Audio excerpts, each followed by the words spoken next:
Hola, buenas tardes. Bienvenidos, bienvenidas, bienvenides. Thank you so much for joining our conversation. This will be a bilingual conversation and we have simultaneous interpretation. If you would like to enable it, click on the image of a globe at the bottom of your Zoom screen that says interpretation and select the language that you would like to hear. Muchas gracias por acompañarnos esta tarde. La conversación de hoy será bilingüe y contamos con interpretación simultánea. Si desean habilitar la interpretación, pueden dar clic en la opción de interpretación en la parte inferior de la pantalla, donde hay un dibujito de un globo en su menú de más, y seleccionar el idioma que quieren escuchar. De lo contrario, pues nos escucharán hablando en inglés y en español, según sea el caso. Quiero darles la bienvenida a nuestra tercera sesión de Encuentros Marcianos, Imaginando Futuros Alternativos No Coloniales. Esta es la sesión de ecosistemas y como si nos acompañaron en las charlas anteriores, pues habrán dado cuenta que pues este es un espacio en donde estamos buscando generar diálogos, detonar preguntas y plantear pues más preguntas y más inquietudes alrededor de ideas como la exploración planetaria, imaginar alternativas al respecto. Em, eh, Antes de comenzar, pues sí sería bueno agradecer a todas las personas que han logrado que se materialice este evento, particularmente eh, Marcela Chao, que es como la marcianóloga en jefe del archivo marciano, a Joey Esrich y Amy Armstrong, que vienen de parte de la Arizona State University, y pues el equipo del Palacio de la Autonomía Fundación UNAM, que nos acogen en otros eventos como con sede presencial. Al cúmulo de Tesla, del que formamos parte David y yo, Livia Brenda, que también es parte del cúmulo de Tesla y que moderó la sesión pasada y que forma parte pues de todo este grupo de organizadores. Pues para comenzar, voy a dar lectura a las breves biografías de los panelistas que me acompañan esta tarde, que son Jessie Rack, David Venegas y Elena Rochi. Jessie Rack es ecologista, naturalista y educadora medioambiental, apasionada por comunicar cómo funciona el mundo. Es doctora en ecología y biología evolutiva por la University of Connecticut, donde estudió las respuestas de las larvas de salamandra a las señales químicas de los depredadores, es decir, cómo cambian de comportamiento y de forma corporal cuando huelen a un depredador en el agua. Ha enseñado redacción en Princeton University, escrito para el Science Desk de NPR y es embajadora IFDEN de la AAAS. Es una de las 125 mujeres en campus STEM elegidas para ser modelo científico para las niñas de secundaria. Trabajó durante 5 años en el sector sin fines de lucro de Arizona como educadora medioambiental y más tarde directora de programas. En 2023, Jessie se incorporó al Departamento de Biología de la Northern Arizona University, donde imparte clases de escritura biológica. David Venegas es biólogo de formación y cuenta con más de 10 años de experiencia como comunicador de la ciencia. Formó parte de la Unidad de Comunicación de la Ciencia del Instituto de Ciencias Nucleares de la UNAM y se ha desarrollado como creador de contenido, organizador de eventos culturales masivos y community manager. Ha colaborado en diversos proyectos de comunicación de la ciencia de distintas dependencias, como el Instituto de Biología, el Instituto de Ingeniería y el Instituto de Investigaciones en Ecosistemas y Sustentabilidad. Como integrante del Cúmulo de Tesla, ha participado en la organización de eventos y talleres culturales interdisciplinarios para todas las edades, y sus textos forman parte de antologías de ciencia ficción y divulgación de la ciencia impulsadas por el colectivo. En 2011 obtuvo el Premio Nacional de Divulgación y Periodismo Científico otorgado por CONACYT. Y Elena Rochi es profesora asociada en la Escuela de Diseño de la Arizona State University, doctora en Filosofía del Diseño, Medio Ambiente y Artes de la Arizona State University, profesora afiliada al Centro de Biomímesis y a la Iniciativa Interplanetaria, profesora del Barrett Honors College de la FHA, fue becaria de Taliesin, la Escuela de Arquitectura de Franklin Wright, ha sido arquitecta senior y directora de oficina de Miralles Tagliabue Associated Architects de 1995 a 2008 y galardonada con el premio Educador del Año AIA 2020 del capítulo de Arizona. Bienvenidas, Jessie, Elena, bienvenido, David. Bueno, yo planteaba como una primera pregunta para disparar la conversación, enfocarnos pues tal cual en el término ecosistemas, cómo lo usa cada uno de ustedes, si lo usan en sus distintas prácticas, qué tanto les sirve, se ajusta a lo que hacen, o si es un término que quizá queda ya un poco impreciso, no lo sé. Por eso pregunto y por eso quisiera como saber cómo trabajan con ese término, digamos, de forma cotidiana en sus distintas prácticas. Entonces, ¿quién quiera comenzar?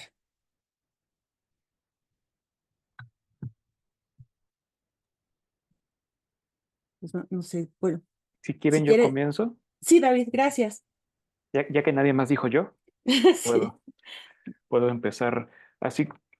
Ok, en particular, sobre qué es un ecosistema o la definición de ecosistema, pues yo tengo dos visiones. Una un poco más rígida, que es lo que tiene que ver con cómo se define en términos científicos, y una un poco más libre según lo que he observado, ¿no?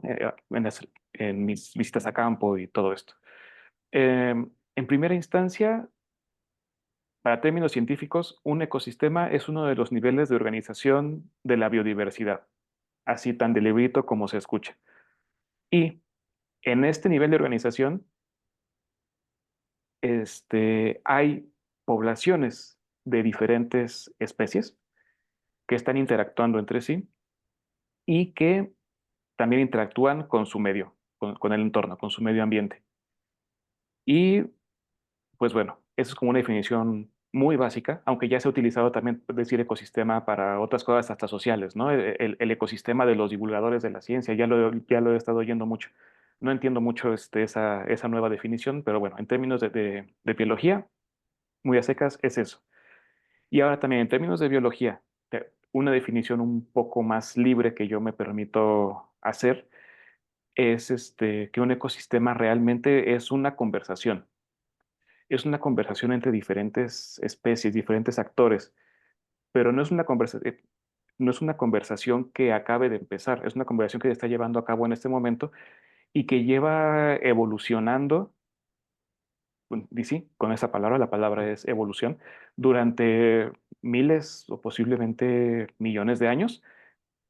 Y pues bueno, eh, creo que en ese sentido también tendemos a sobresimplificar el término o el entendimiento de lo que es un ecosistema cuando hablamos de ello con el público en general.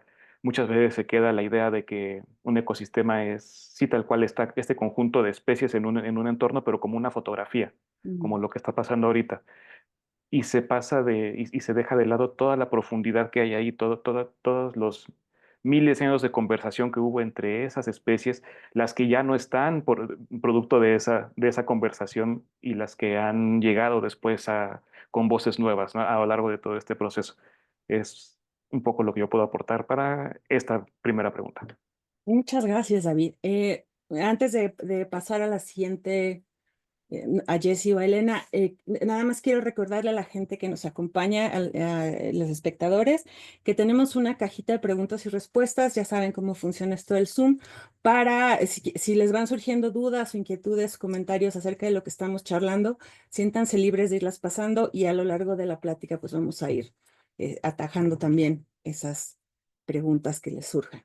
Bueno, no sé, Elena, Jessie, ¿quién quisiera aportar su definición? I could build off of what David said, if that's all Ah, right. ya, sí, por supuesto, thank you. Gracias. Yeah, sure. Because I'm an ecologist also, so I also kind of work from the book definition as he described it, which is, as David said, all of the interacting species in one place, along with what we call their abiotic factors. So like the physical effects of their environment, right? Heat and temperature and whatever. What I really like about what he said is kind of the new interpretation of an ecosystem, which is more encapsulated the dynamic nature of ecosystems and how they're always changing.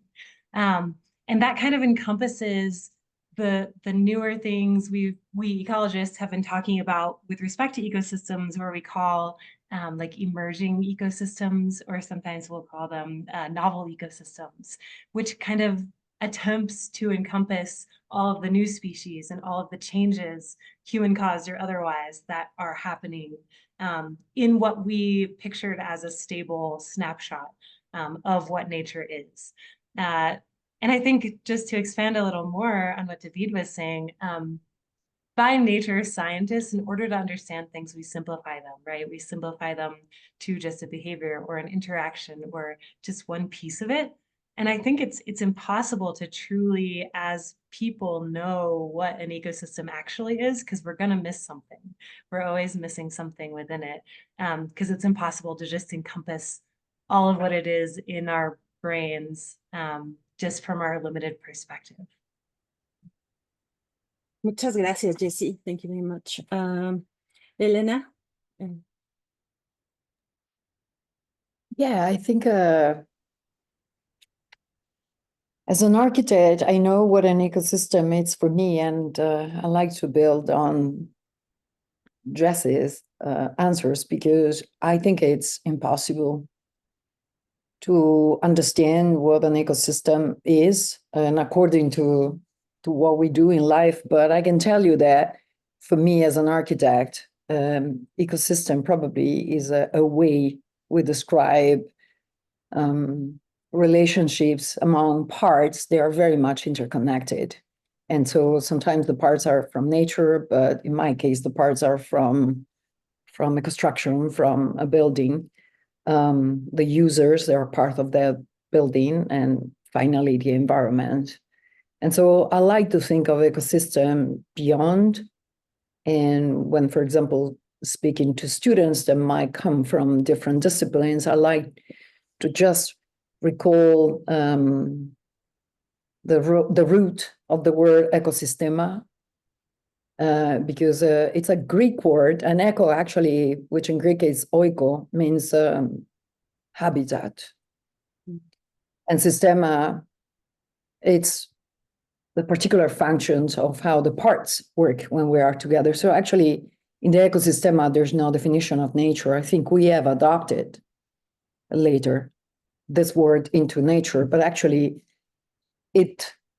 for us as architects, that we are working in different scales, ecosystema could be the one of the room, ecosystema can be the one of the environment, ecosystema can be the one of Mars, where nature is completely different. And so we try to keep the definition into its root, and this idea that it's the habitat of pieces that are very much interconnected. And I always like to think in ecosystema in a very structural way, thinking of a book of Georges Perec. He wrote an amazing book titled Species of Spaces. And at the time, I'm imagining him explaining the space of the page becoming the space of the universe. Is allowed to think of ecosystem as a multiple dimension, multiple planets, multiple realities, beyond nature, in post-humany, in robotics, in anything. And so I like to keep it as dry as it is in its original Greek root word. Yeah. Muchas gracias, Elena. Me gusta mucho este abordaje como desde lo etimológicamente, desde lo etimológico, que al contrario de que parezca algo seco, creo que justo nos aporta esta parte que quería yo tocar en la conversación, que es, y que también lo mencionaron un poco Jessie y David, como trascender esta idea que sí funciona mucho de manera pedagógica del ecosistema como naturaleza, pero ya cuando lo estamos pensando como en términos más complejos, tenemos que pensar pues en estos términos de el ecosistema, que incluye esta parte humana, la parte de la representación, cómo nos permite contemplar, o pensar en ecosistemas nos permite contemplar una otredad, que por ejemplo era una cosa que, pensando en la cuestión del ecosistema especulativo y de la ecología especulativa, cómo podemos pensar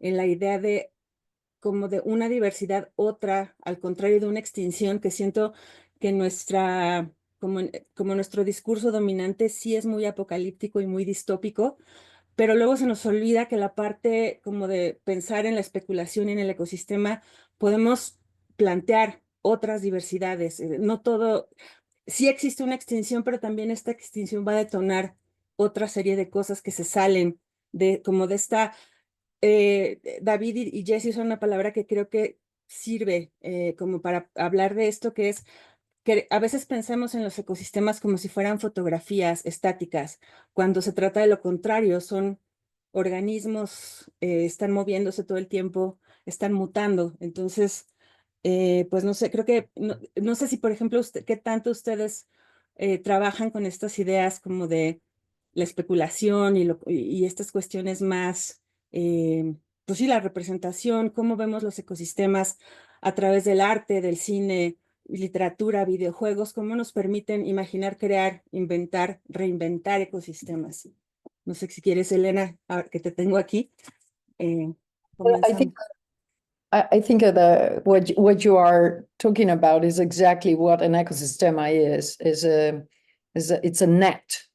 It's a net of dynamic relationships. Is not anything more than that. So maybe it's not a place, and maybe it's not nature, maybe it's not material, maybe it is about this relationship. And so, for example, I've just launched the Space Architecture and Extreme Environment program, and people are asking me, why are you doing that? And I think that as an architect, I was really missing as an architect, to have a conversation with all these dynamics things that are moving, for example, around representation. I'm an expert of representation. I'm an affiliate faculty of the New American Film School. I spent all my life drawing, representing, making movies, writing story, making theater, being a performer. And I think that is all about dynamic relationships. And that they depend from parts, and each of the parts, they have their functions, their influence, and their role for keeping everything in such an equilibrium and such a creativity of the ensemble, of del conjunto. So relation, I think actually you were talking, I was thinking, yeah, it's not a thing, it's a system of relationships. Dynamics. Sí, eso me gusta. David, ¿alguna idea al respecto? Tú que eres, sé que eres un gran lector y espectador de ciencia ficción, te conozco. Ah, y ya te dije, y ya tenemos un comentario de que grande tu colección de Godzillas que tienes ahí. Estoy de acuerdo. Sí, muchas gracias. Ha costado trabajo la colección, pero ahí está. Y sí, retomando un poco lo que estaba comentando Elena ahorita sobre que no, sobre que el ecosistema es realmente las relaciones. Pues sí, en ese sentido es necesario especular. La, este, la, un ecosistema, este conjunto de relaciones, pues también está ahí el elemento de la complejidad. Y en la complejidad, pues tenemos comportamiento emergente.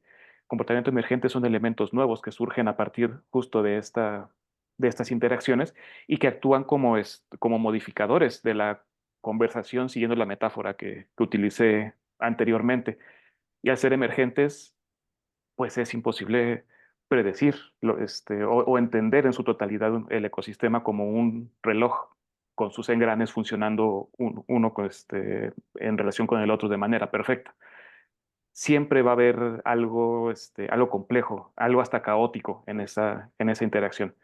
Y también, pues es muy interesante desde ese punto empezar a pensar qué fue lo que llevó a la conversación a este punto. ¿Por qué hay especies tan especializadas unas en la interacción con otras? ¿Y por qué hay otras que son pues tan generales, ¿no? Que pueden estar en tantas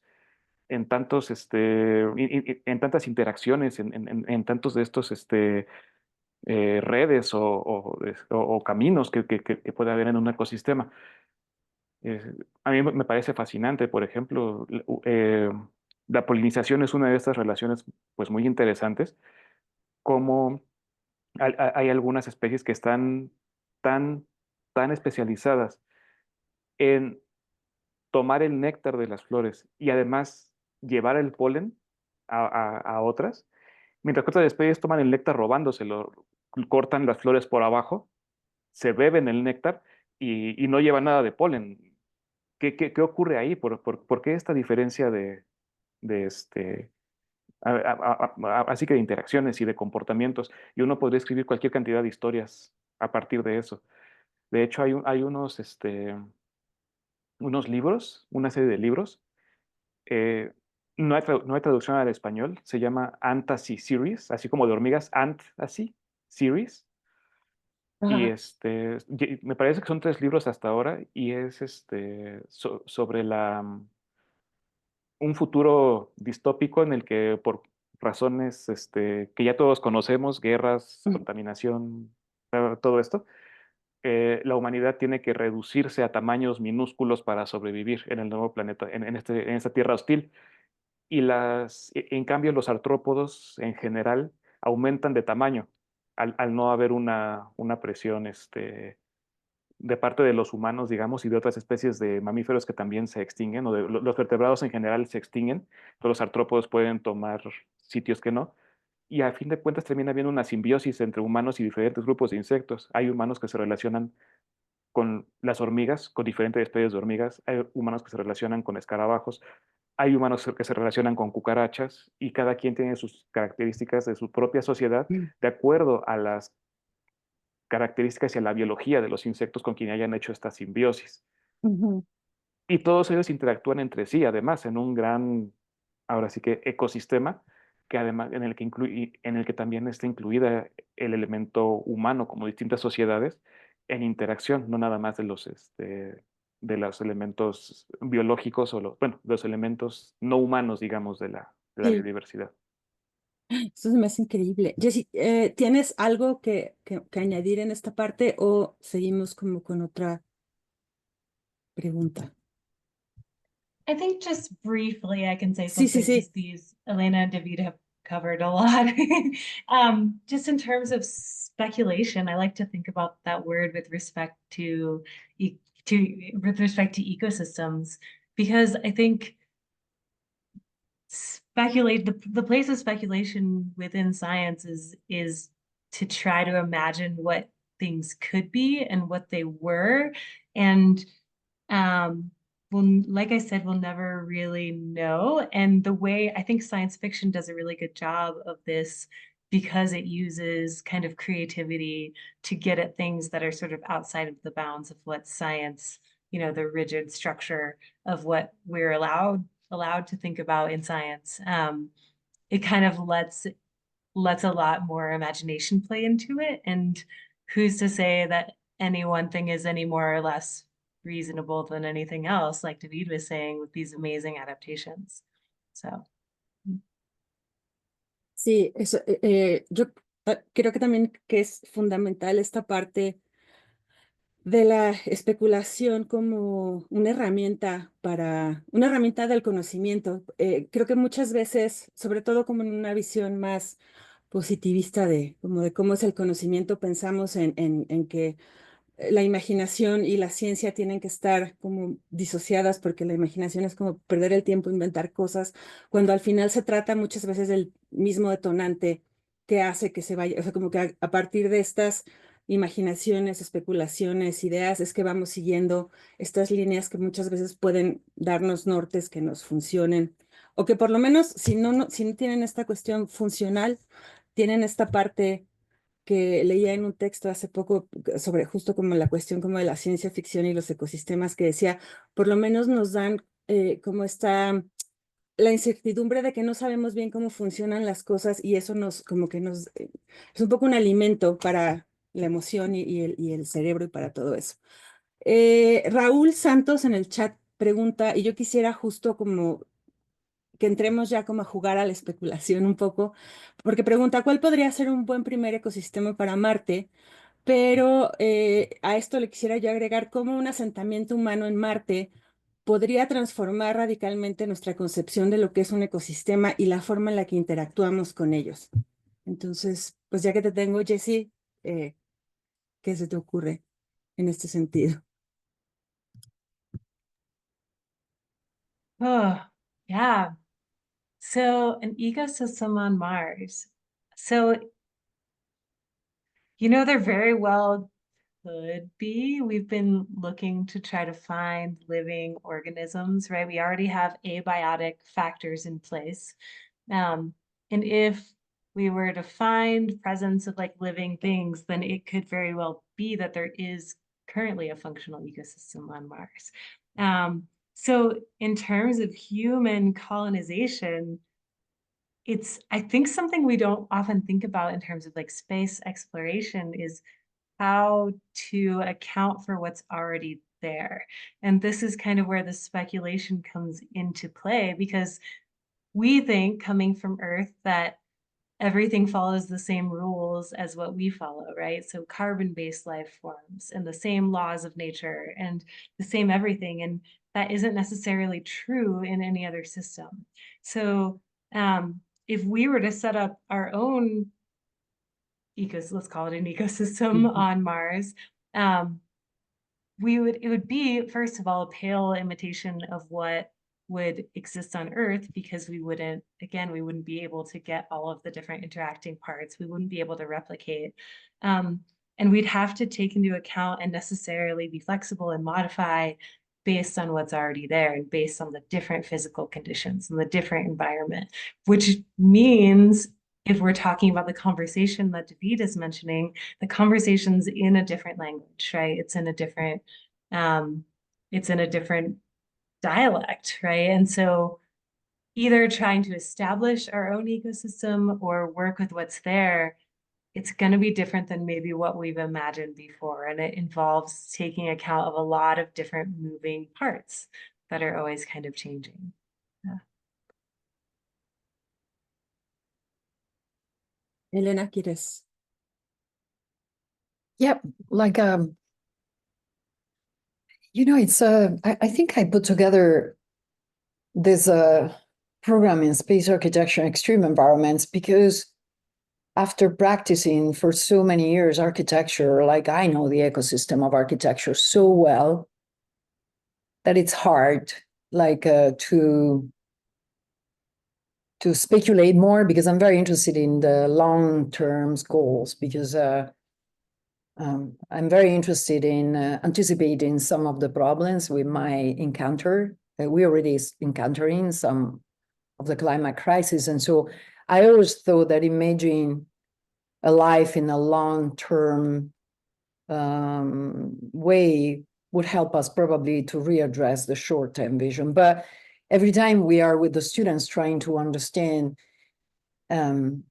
how life will develop on Mars, I'm thinking that, we are going there because, number one, why are we going there?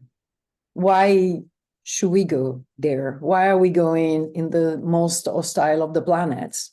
And that is probably very much attached into this idea of the number one of the ecosystem, what it is that we are plugging into on Mars to start developing an ecosystem. But then, because we are there to mainly understand how to probably explore resources for building a different future of humanity, I'm starting to think about the ecosystem of architecture, which is dealing with total different factors than when architecture started on Earth. Like for us, it was very easy to just plug it into a river, settle into a cavern, being naked, in a way, dressed with a textile that we would do out of vegetation. But on Mars, like everything we design, it is to support this very fragility of the human body. And so for me, when I'm thinking about the ecosystem on Mars, it's not even related to nature, but in all these, number one, the propulsion capability that we will have to get there. Number one, that's the main component of the ecosystem on Mars. But then operating on this incredible planetary surface means to us to develop an ecosystem that is about mobility solutions, because we will mainly be nomadic, but rather than walk it this time, we will use rovers, habitats, but maybe the rovers are the habitats, completely different tools. Maybe the robots are going to be there before us, and those probably are the rules and the tools. And then all these construction equipment that are going to protect our life, because those things are actually the interface that will allow us to interact with an extreme environment that is going to be Mars. So it's not an easy question. And actually, it's almost like dystopic in that sense, but not because I'm imagining a humanity on Mars, but because even like we are now dealing in the space architecture studio that we are doing in our program, we are imagining probably before going and build our own habitat, we will send robots to build it. So when we get there, we already have a shelters where we can, be repaired from the radioactivity, asteroids, and everything that is happening. Because again, ecosystems are very much developed. I'm very interested in Star Wars because Star Wars is probably the best representation of how different ecosystems comes together through technology. And in fact, you can see how we move from Tatooine into a forest environment, and you can see how each people belonging to one ecosystem or the other one, they start to interact, but through technology. And so I believe that a lot of when I'm imagining this developing this new ecosystem between us and Mars, I'm imagining, technology always in between, because the circumstances are completely different. But as Star Wars is teaching, I believe that there is the opportunity to bring together probably Tatooine. I like to think of Arizona as Tatooine, and then Endor, like the forest of the Ewoks, and then Coruscant, and then Dagobah. And so Mars is just one of them. But it's quite exciting because eventually, thinking in this way, I'm noticing with my students, they are able to think, how lucky we are to be on the Earth, where the interactions between different ecosystems, as even race, gender, languages, culture, is so easy. So we are appreciating a lot the facility, but definitely I'm imagining the role of technology as number one, from propulsion to life support system. Yeah, absolutely. Sí, definitivamente. David, Sí, bueno, más allá de lo que ya dijeron Jesse y Elena, yo creo que podría yo aportar pues poco, un par de referencias tal vez, un par de cosas muy puntuales. Eh, Hay en la vida real una persona, un científico de la NASA que trabajó mucho tiempo con el doctor Rafael Navarro de aquí de México, justamente en cuestiones de Marte. Ampliando lo que ya venían comentando, el doctor Chris McKay se planteaba un dilema ético, porque él decía, ok, nosotros estamos yendo a Marte y estamos planeando llevar especies, ya encontramos hasta la especie de pino más adecuada para plantar en Marte en dado caso de que se pudiera hacer, pero no hemos averiguado si hay algo en Marte todavía viviendo, porque hay evidencias fuertes sin que estén corroboradas, pero hay indicios importantes de que Marte pudo haber tenido vida en su pasado con atmósfera y más húmedo, digamos, ¿no? Cuando había más agua superficial. Si esas formas de vida aún siguen por ahí, ¿qué debemos hacer? ¿Sería ético llevarles eh, unos competidores a su entorno? ¿O tendríamos más bien que buscarlas y tratar de fomentar nuevamente su florecimiento por ser las formas de vida naturales de ese planeta, ¿no? Entonces, es una discrepancia que se presta para muchísimas, muchísimas exploraciones, tanto filosóficas como fantásticas, mixtas, todo. Y en el campo de la ciencia ficción hay una serie, ahorita que mencionaba Elena, lo de los distintos planetas, em, una serie bastante nueva que se llama The Expanse. Em, Esta serie plantea un futuro no tan lejano, en el que hay gente viviendo en la Tierra, pero ya hay colonias en Marte y ya hay colonias en el cinturón de asteroides. Porque, y pues esto lo impulsó justo la búsqueda de recursos, ¿no? Incluso hasta más espacios para habitar. Y está muy marcada la diferencia entre la forma de vida en las estructuras de la gente del cinturón de asteroides, con cómo viven las personas en los domos de Marte, con cómo vive la gente en la Tierra, que es lo más cercano que tenemos. Y cada una de estas diferentes tres sociedades que además conviven entre sí, a veces en términos amistosos, a veces en conflicto, sin meter muchos spoilers de la serie por si les interesara verla a quienes no la han visto. Pero algo que me parece muy, muy interesante es que en el centro de todo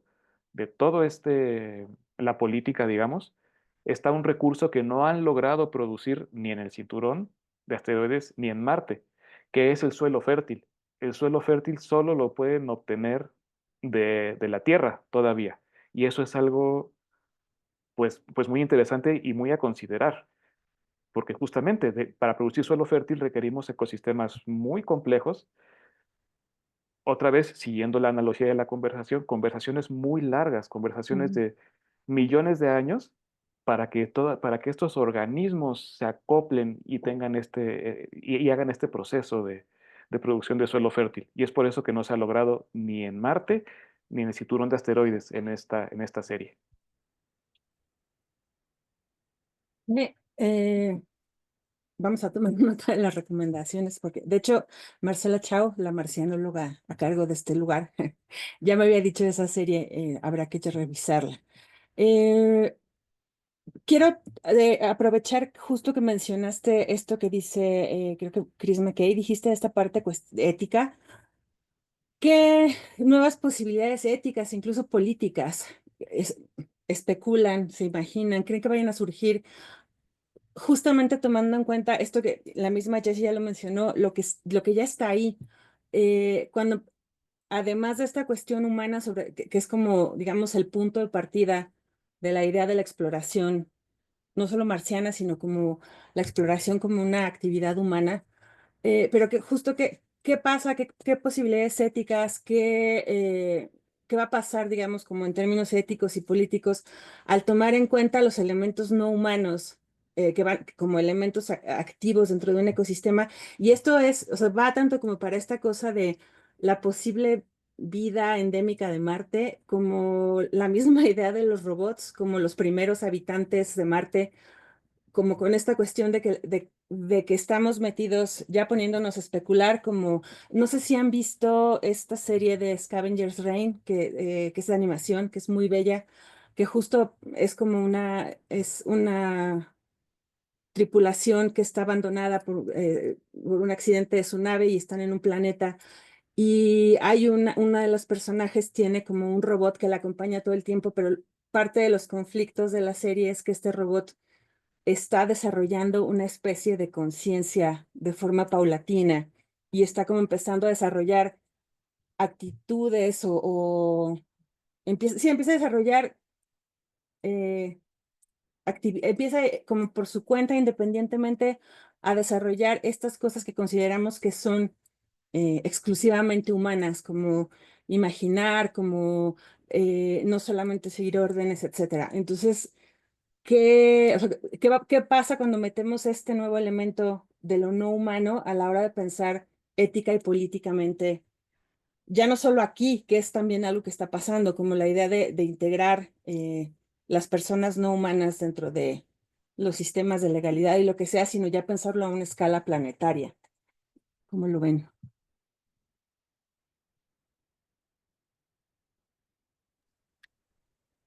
Son preguntas difíciles. Sí. Son preguntas difíciles. Yo soy una especie de dreamer, but not too much. Like, porque soy también, me he entrenado tanto en la arquitectura.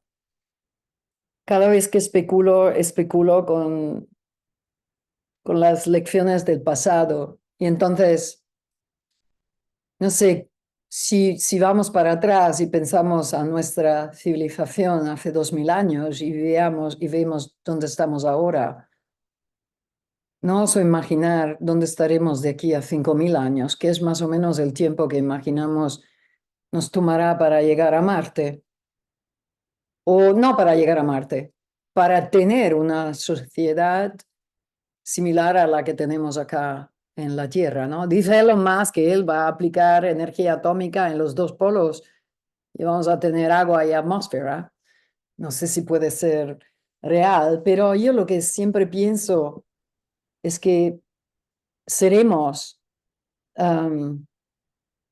de aquí a 5.000 años, quizás los humanos que vivirán en el espacio no se parecerán en nada a nosotros, porque la tecnología, la revolución tecnológica que estamos viviendo nos está cambiando de una manera que es unexpected y unprecedented, ¿no?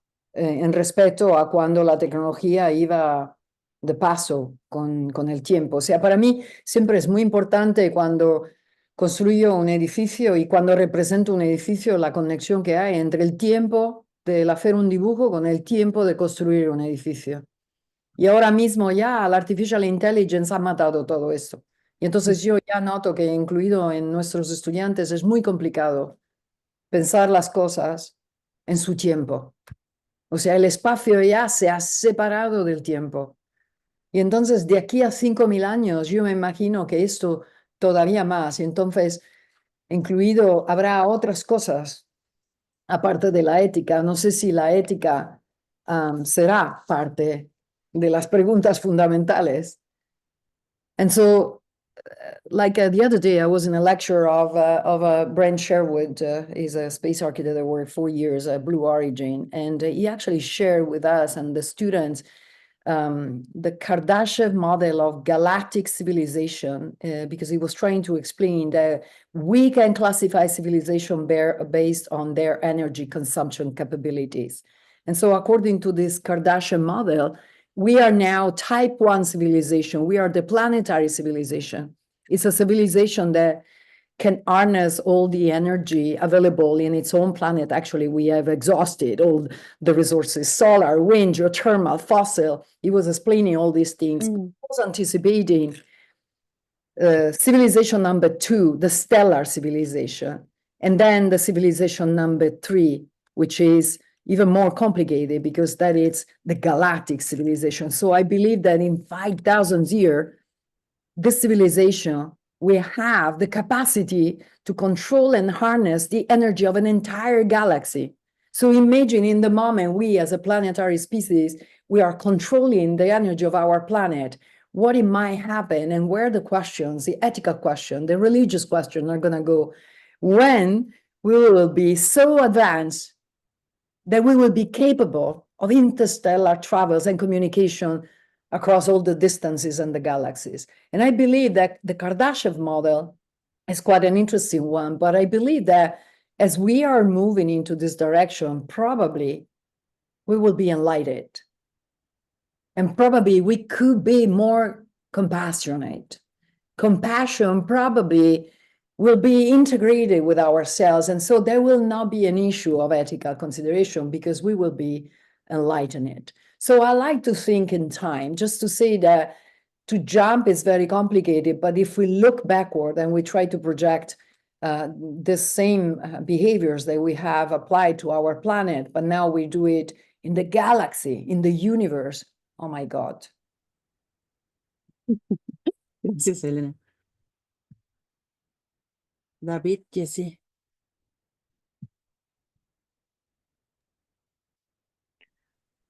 A ver, si quieren, yo sigo Vale.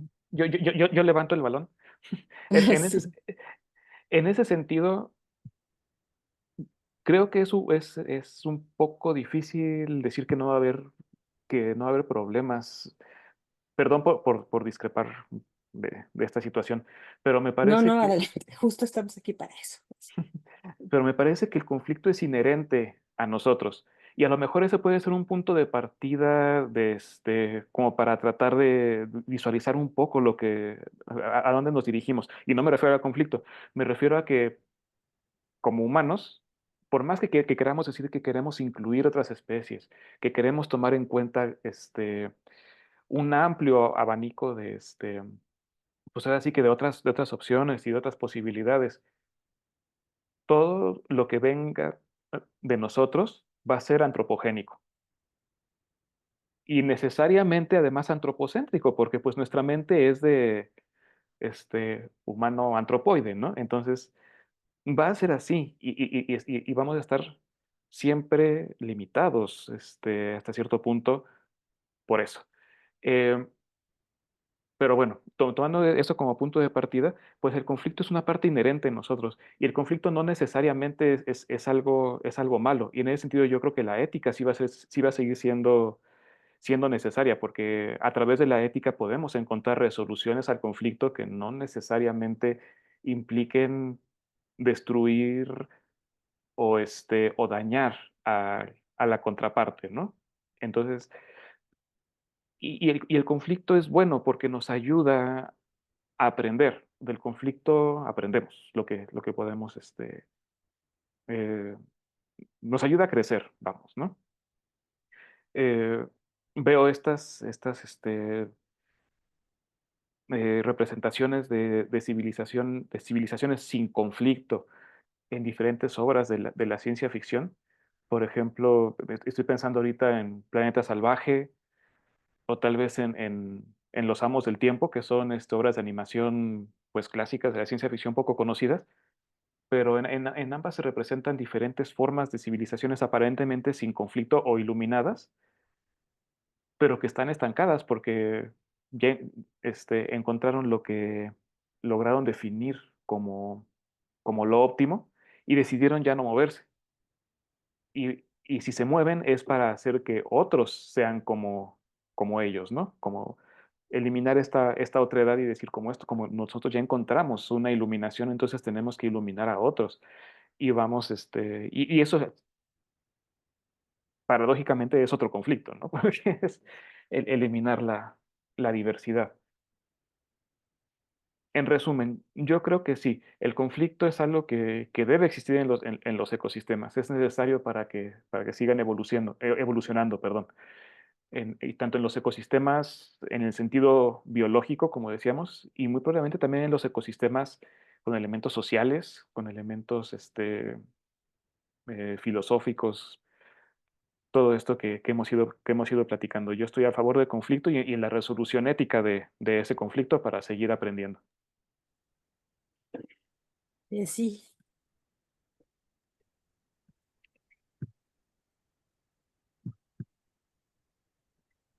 Yeah.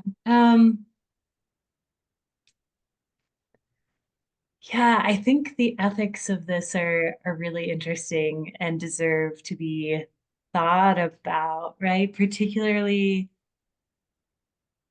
with respect to encountering non-human species in other places, right? And I just kind of thinking back over the conversation so far, like conflict is natural to a system. And then there's kind of the introduction of the new species that throws everything haywire, right?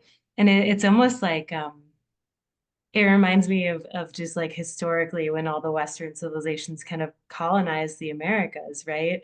I mean, there's so much, it isn't just like us, even knowing what we now know about science, about biology, being humans or robots, right? Exploring the universe and exploring new ecosystems, we necessarily bring with us all kinds of other species and all kinds of like we are a universe in ourselves of microbes and bacteria, and it's very difficult to think about the impact of all of those elements.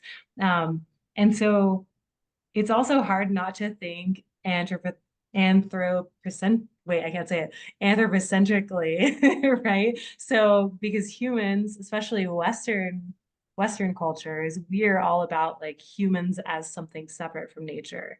And anything non-human is something less than us. And I think that's the perspective that kind of needs to be challenged in terms of encountering novel things, novel species. We can't go into it thinking that we are the top or that anything else is less than us. I think that's the main issue that we encounter. And the best counterpoint to that I've read about, if you've read Braiding Sweetgrass by Robin Wall Kimmerer, she's an indigenous North American lady who writes about reciprocity and how just every living thing is a person, you know, in her culture, and every living thing deserves respect. And it's just a nice way of kind of reframing and thinking about ethics from a different point of view that doesn't make humans the center. Sí, me gusta mucho esa idea como de, justo como de descentralizar. Evidentemente todo lo hacemos desde esta estructura en donde sí es antropocéntrica porque la estamos planteando nosotros. También hay, en un artículo que leía, citan a unos científicos justo como estas cosas de biodiversidad, que son William Lawrence y David Edwards, que dicen que hay como se usa mucho esta estructura de decir las cosas como eh, en esta idea como del el terror apocalíptico de la extinción, como decir, es que cuántas especies van a aparecer antes de que podamos estudiarlas y científicamente como aproximarnos a ellas, y que el nosotros que está planteando eso es un nosotros de la ciencia occidental, porque muchas veces las poblaciones que viven más cerca de esas otras especies, hablando sobre todo de poblaciones nativas, indígenas, la población, incluso la población rural que está cerca de estas especies que no llegan, como que no han sido, estas especies no se han filtrado como por los canales apropiados del pensamiento occidental, muchas veces sí forman parte de las vidas cotidianas de otras comunidades, y que era, por ejemplo, lo que hablaba Alexandrina Gloro en la mesa de Fronteras más temprano, donde decía que,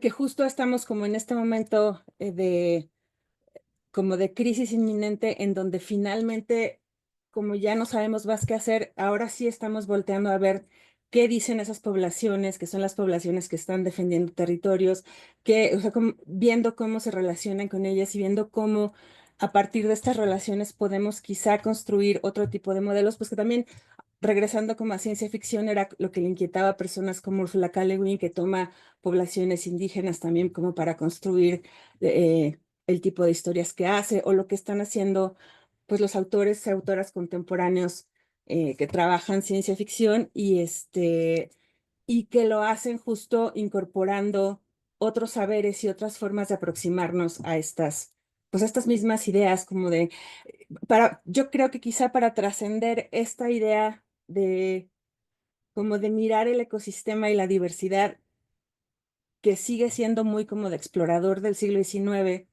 de decir, voy a viajar de mi centro urbano a unas periferias. Yo creo que el modelo como más estereotípico de esto sería como estos viajes de Darwin a las islas de los Galápagos, de decir como, aquí está esta diversidad, existe esta diversidad de esta manera, porque está lejos de mi espacio de ciudad, de Londres, que muchas veces pensamos eso como viviendo en una ciudad no tenemos un ecosistema porque no tenemos una diversidad, porque no hemos entendido todavía que sí, que tener ratas y cucarachas y gatos con los pajaritos cafés que hay aquí en la Ciudad de México, eso es un ecosistema y ahí hay una diversidad que está funcionando de una manera más o menos equilibrada, que también esa idea del equilibrio tiene como mucho que ver en cómo pensamos los ecosistemas, tiene que haber un balance, pero siempre que haya un elemento externo, como son estos viajeros que llegan, ya rompiste ese balance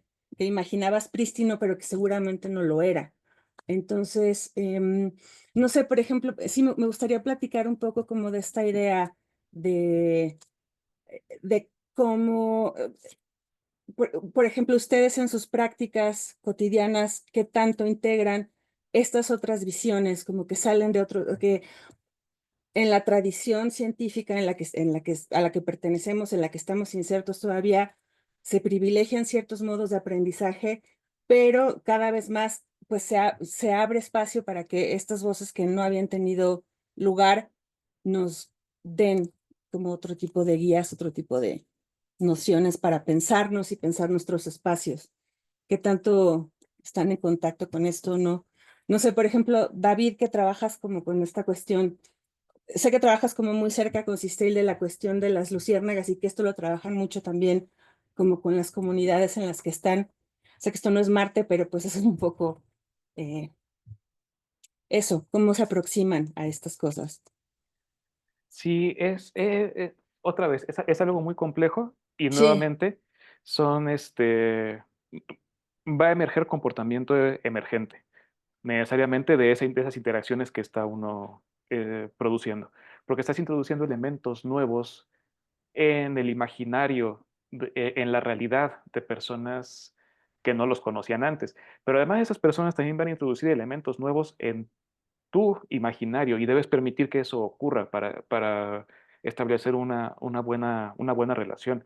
Y puede haber conflictos, sí, puede haber conflicto, pero si entiendes tanto, o sea, tanto como uno se esmera en llevar estos nuevos elementos a alguien más, ponemos el mismo empeño en recibir los elementos de otras personas en nuestra cosmovisión, se pueden sortear.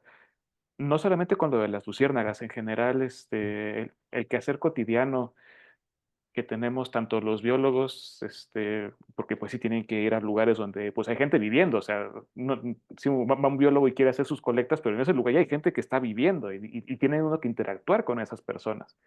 Como también de mi parte, como comunicador de la ciencia, pues llegas con comunidades a veces urbanas, a veces rurales, a veces han tenido cierto acercamiento con la ciencia y tienen cierto nivel de educación, a veces no han tenido ningún acercamiento a la educación impuesta por el Estado, pero tienen conocimiento de su entorno muy profundo que tú no manejas.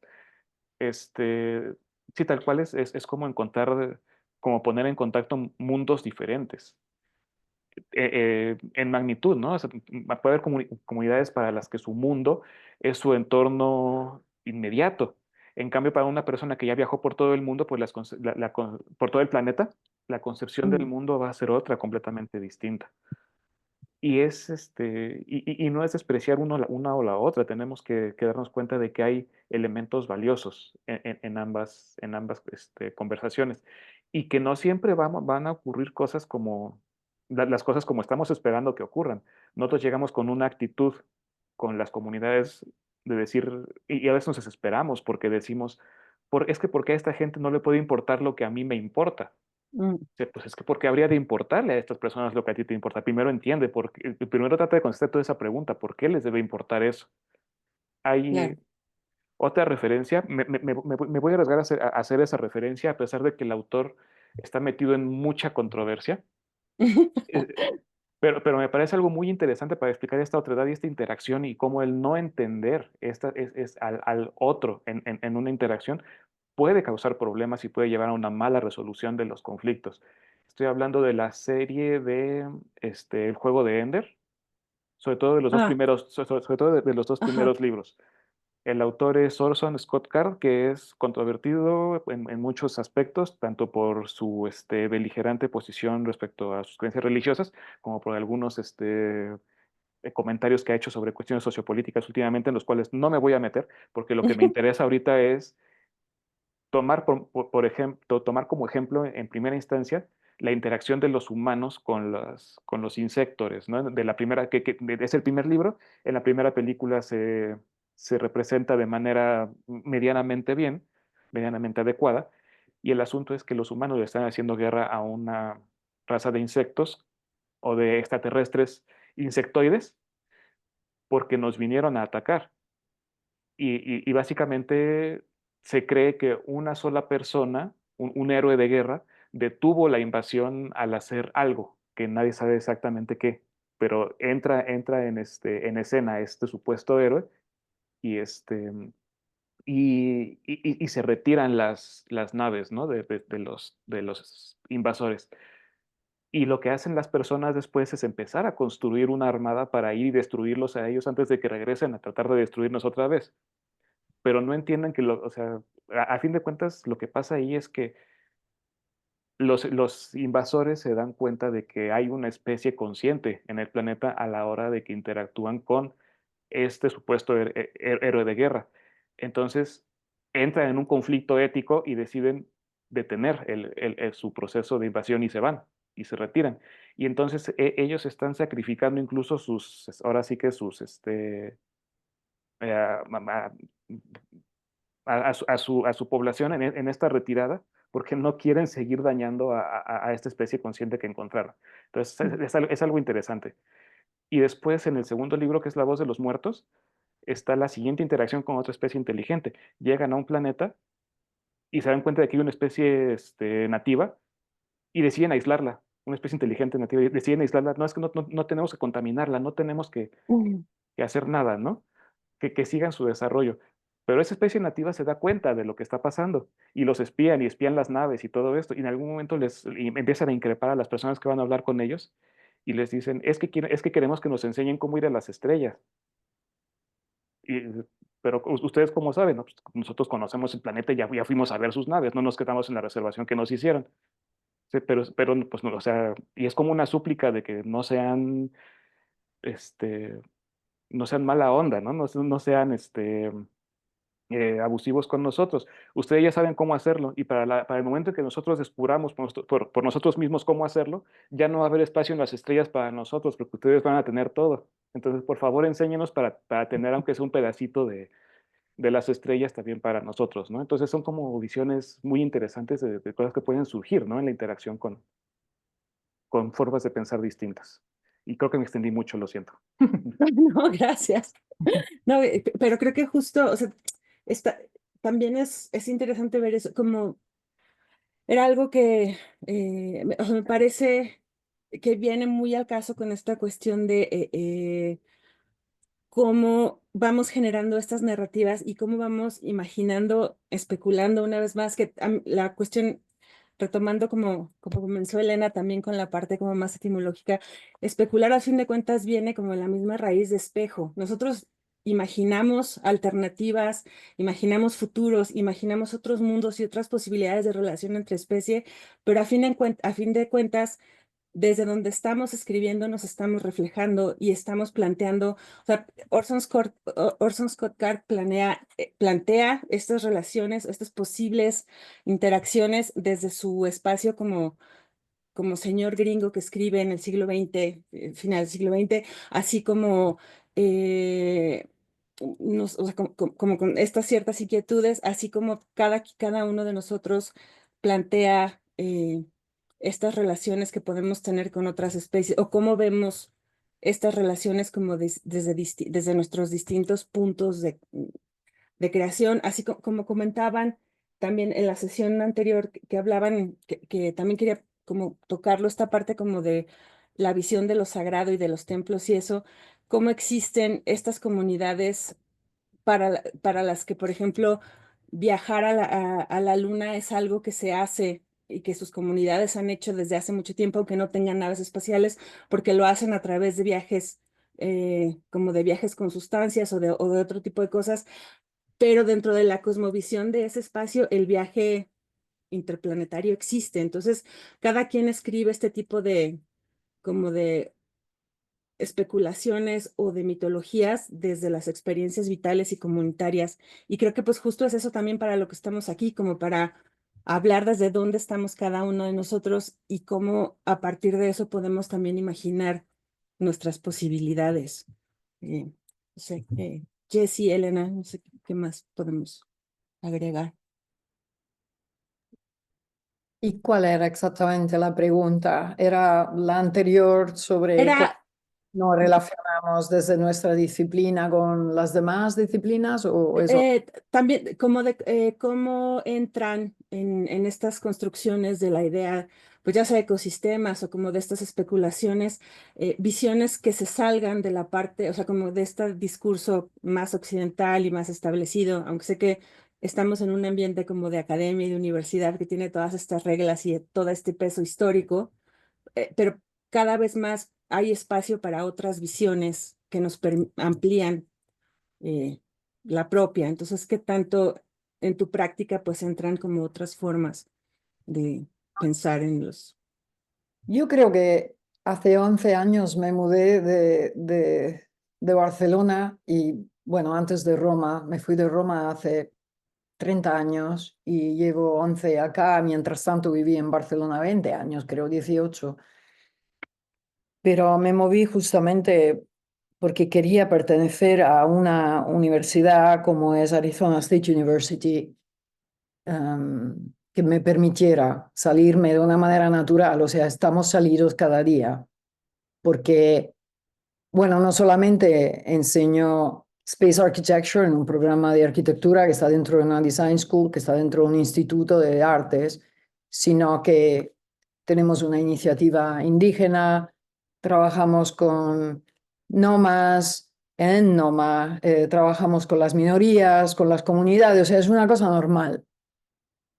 No es tan occidental como por ejemplo, me pasaba en Barcelona, donde además el hecho simple de ser una mujer me excluía de muchas de las conversaciones a las que yo quería participar teniendo 47 años. O sea que yo creo que salirse es encontrar el ecosistema en el que puedes crecer, porque otra vez, nosotros aquí hoy somos un pequeño ecosistema y llevamos una hora intentando empezar a construirlo el ecosistema, porque venimos de distintas disciplinas.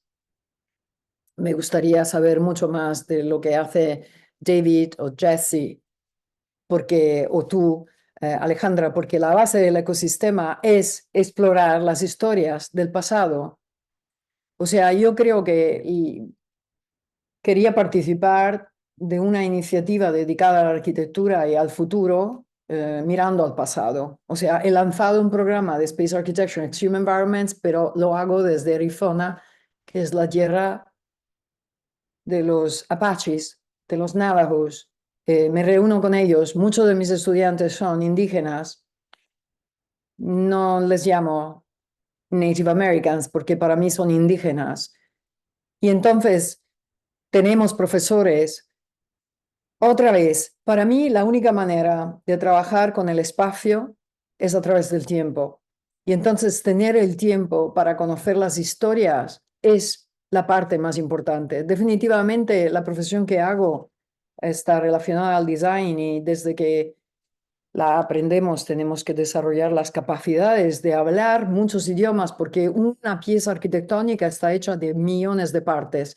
Así que tienes que hablar la parte de la tectónica, la parte del programa, pero la parte de la belleza. Por lo tanto, tienes que saber hablar con un ingeniero, tienes que saber hablar con los usuarios que lo van a usar, pero tienes tú mismo que saber mucho de los cánones estéticos de la sociedad donde vas a meter esta pieza arquitectónica. O sea, es un discurso complicadísimo y creo que estoy tan encantada de ser arquitecto porque esta hora me permite explorar eso más allá.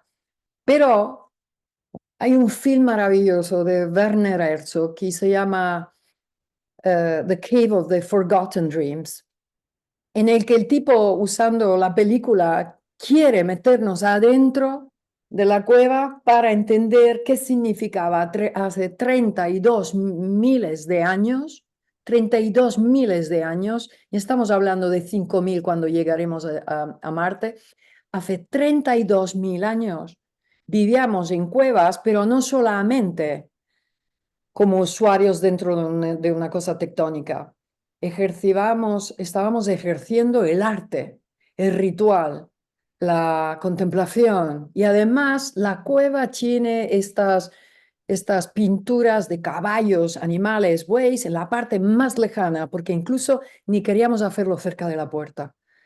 Bueno, yo sí pienso en Marte, quiero pensar hacia 32 millones atrás. Para mí no existe futuro sin un future past. No existe el espacio sin hablar del tiempo. ¿Por qué? La única condición que le pertenece a la condición humana es la condición del tiempo, porque todo lo demás está en otro tiempo. No quiero decir que no esté en el tiempo, pero antes hablaba que eventualmente en 5.000 años no habrá conflictos porque estaremos enlightened. Estaba pronosticando incluso una evolución de la especie que se prescindirá del cuerpo. Y entonces no estaremos más en el accepting, rejecting, in the bad or the good, in the black or the white. We will simply be in the present of our circumstances. Y entonces yo por eso quiero pensar que si vamos ahora a Marte, ni somos capaces de ver la gente que vive allá, porque no tenemos ni más que 5 sentidos. Ni siquiera vemos los espíritus que andan a nuestro alrededor si no nos tomamos un peyote. ¿Cómo pretendemos conocer los alienígenas que no son verdes como les pinta la ciencia ficción? Lo alieno es todo lo que no tenga que ver con nuestros sentidos.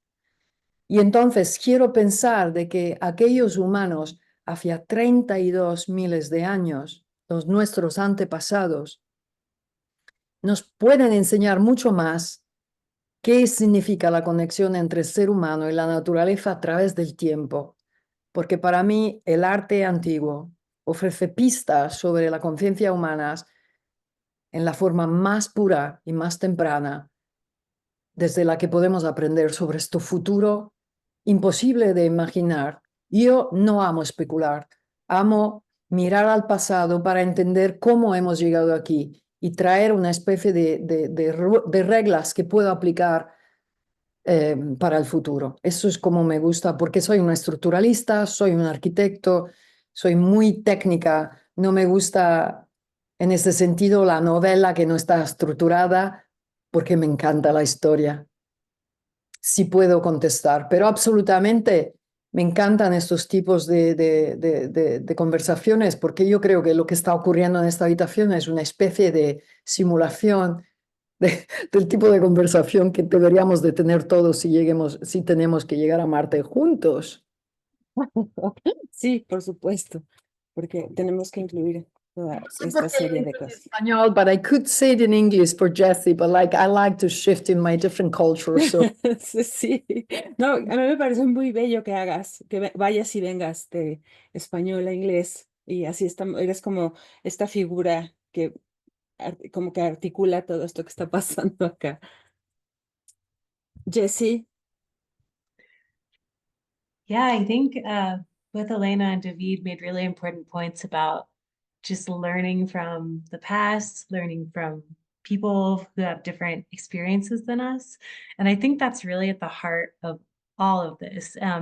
Just like we have anthropocentrism, where we just think about humans, I feel like Western science has its own kind of short-sightedness, where we think we know everything and tend to not be open to either the lessons of the past or the lessons of folks who have so much more experience with nature, with the ecosystem itself than we do.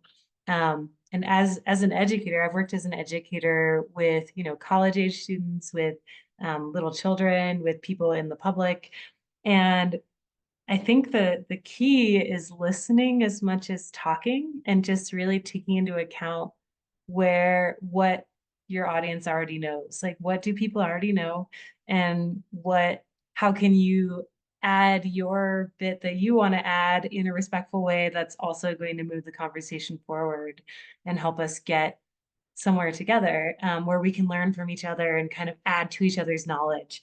Because as we've been saying, just increasing our own perspective from more space for different people and different voices, I think that's the only way we can really move forward with science, with any of these ideas, is by letting everyone have a voice, and not just listening to the few elites who got PhDs or whatever, right? Like, I think everyone has a different, and this is true for not just space exploration, for Mars colonization, for ecosystems, but for all of kind of the big environmental problems that we're facing. Like, we need to take into account everyone's ideas in order to find ways through the big problems that we're facing.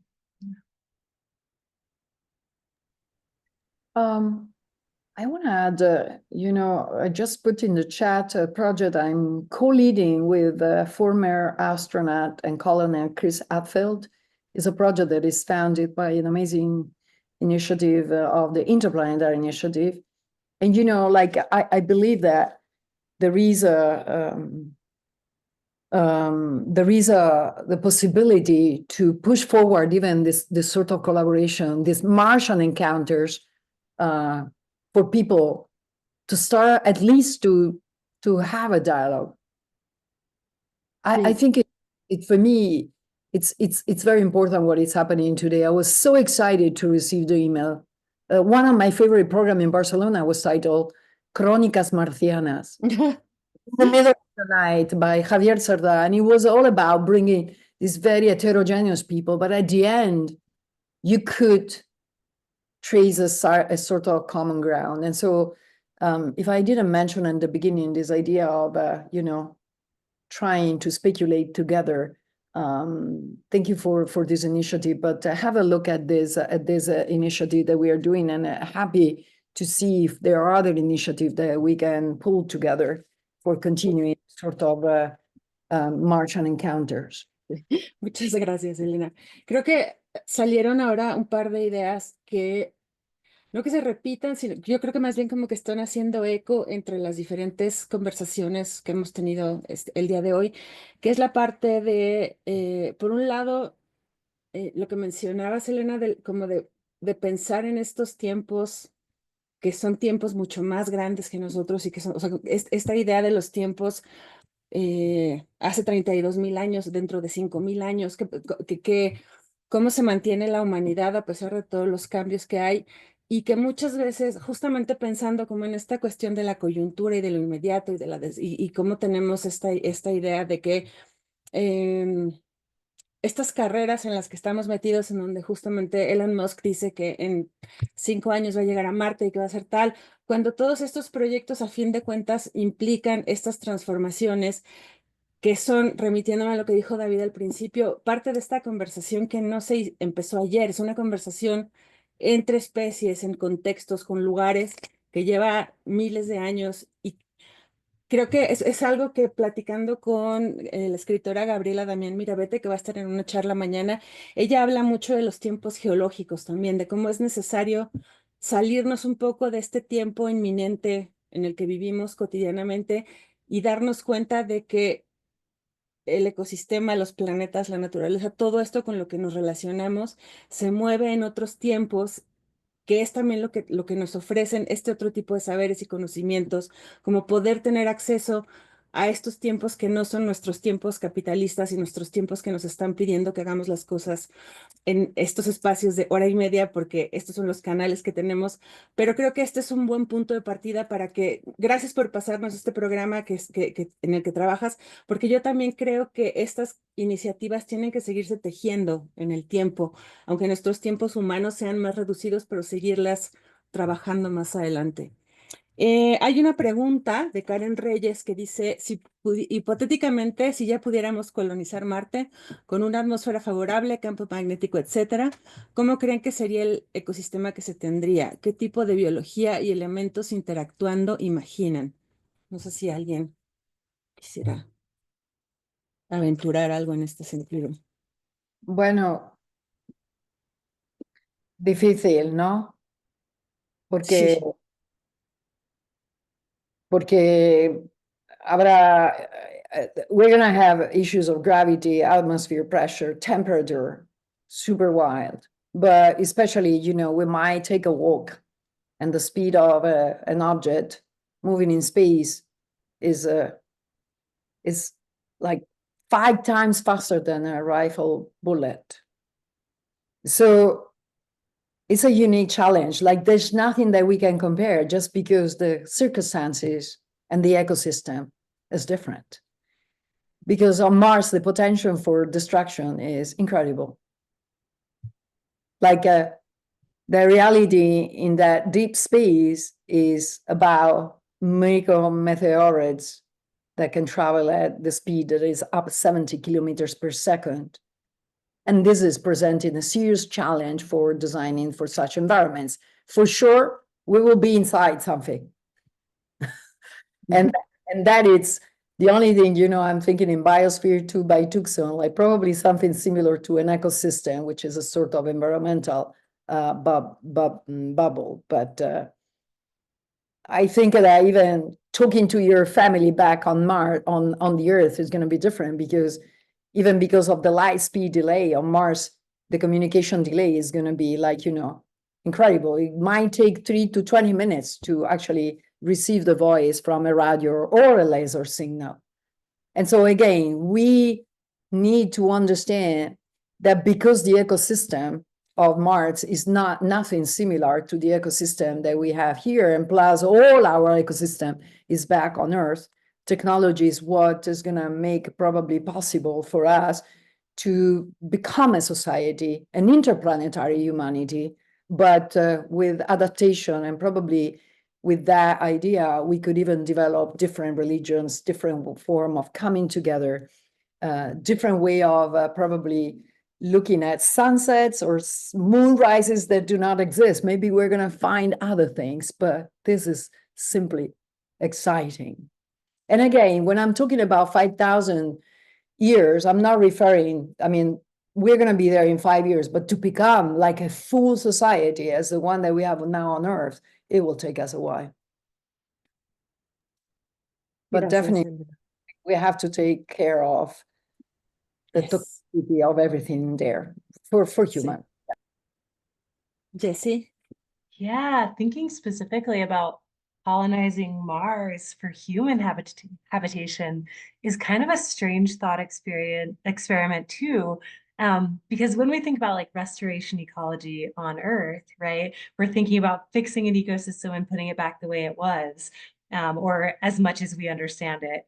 But if we're thinking about Mars, it's really about designing an ecosystem around us, right? So, which again, like what else could it be? We're not just making an ecosystem to exist without us, just we're not like creating a jungle to just see what happens. And so to imagine what that looks like, which is very weird for me to just be like, what do we need to survive, right? Right, we need things that would provide oxygen, which is probably plants. We need things that are going to modify our immediate environment to make it livable, to bring down the temperature and increase the water in the air, right? And then if there's plants, as soon as you add a species, you need other species that are interacting. So what's going to eat the plants? What are the plants going to eat? And then on up, kind of like reverse engineering an ecosystem with us at the center is just a very weird thought experiment for me. But yeah, so I guess I don't know, it reminds me of kind of like the concept of ecosystem services, right? So this is like the idea that we put a commodification, we commodify ecosystems, we put a value on them, like they're only worth what they can do for us, which personally I hate, but like that's kind of the same idea, is like how can we create an ecosystem on Mars that's perfect for us and doesn't have any of the stuff we don't like, right? So it would kind of be a more perfect experiment to just be like, what if we could create an ecosystem that humans have no part of on Mars? That would almost be more fun to think about. Gracias, Jessie. David, ¿quieres agregar alguna cosa?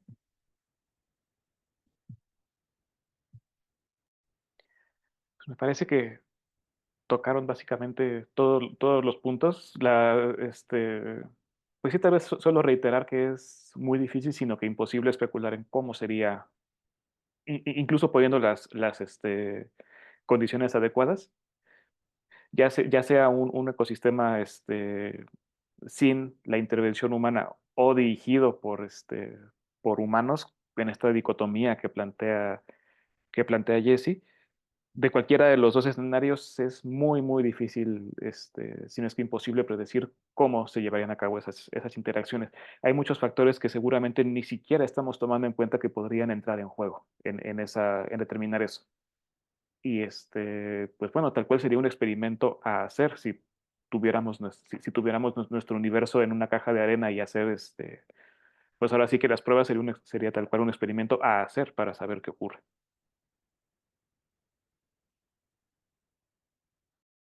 Muchas gracias, David. Hay una última pregunta de Raúl Santos. ¿Los marcianos humanos deberían ser independientes de la Tierra? No sé cómo lo ven ustedes. Como ya, si hubiera humanos nacidos en Marte, ¿deberían independizarse de la Tierra o ya ser marcianos humanos con lo que esta mutación implique? Pues yo, a ver, si por independizarse se refieren a ser libres, a tener su su capacidad de agencia autónoma, Me imagino que se pues, refiere como a no tener que depender ya de la Tierra y sus instituciones y generar como ajá, una marcianitud sí, sí, sí, o que algo tenga así. su capacidad de agencia tal cual, ¿no? Pues yo creo que todos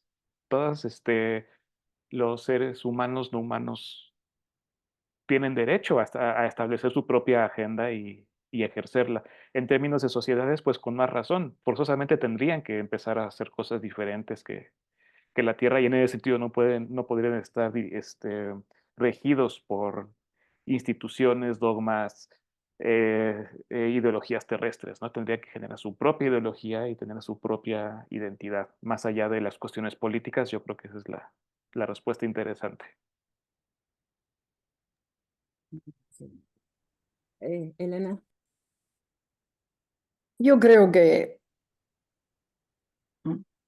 no me gusta hablar de marcianos. Quiero pensar que serán humanos que vivirán en el espacio.